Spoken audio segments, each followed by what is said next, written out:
بسم اللہ الرحمن الرحیم۔ صحیح مسلم۔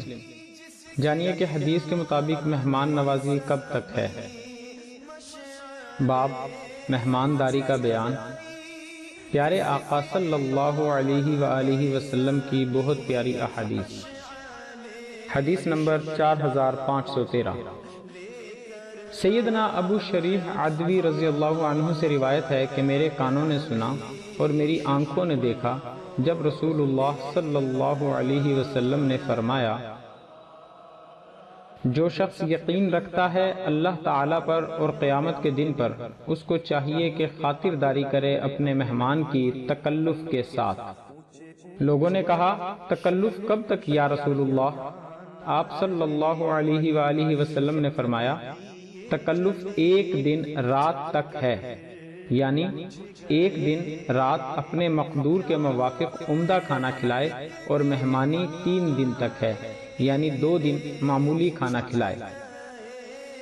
پھر اس کے بعد جو مہمانی کرے صدقہ ہے، اور جو شخص یقین رکھتا ہو اللہ پر اور قیامت کے دن پر، اس کو چاہیے کہ نیک بات کہے یا چپ رہے۔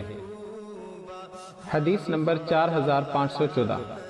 سیدنا ابو شریح خزاعی رضی اللہ عنہ سے روایت ہے کہ رسول اللہ صلی اللہ علیہ وسلم نے فرمایا، ضیافت 3 دن تک ہے، اور اس کا تکلف 1 دن اور رات تک چاہیے، اور کسی مسلمان کو درست نہیں ہے کہ اپنے بھائی کے پاس ٹھہرا رہے یہاں تک کہ اس کو گناہ میں ڈالے۔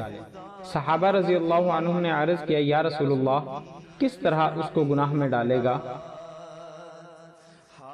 آپ صلی اللہ علیہ وسلم نے فرمایا، اس کے پاس ٹھہرا رہے اور اس کے پاس کچھ نہ ہو کھلانے کے لیے۔ مزید اسلامی ویڈیوز حاصل کرنے کے لیے ہمارے چینل کو سبسکرائب کریں اور ہماری ویڈیوز کو لائک اور شیئر ضرور کریں۔ شکریہ۔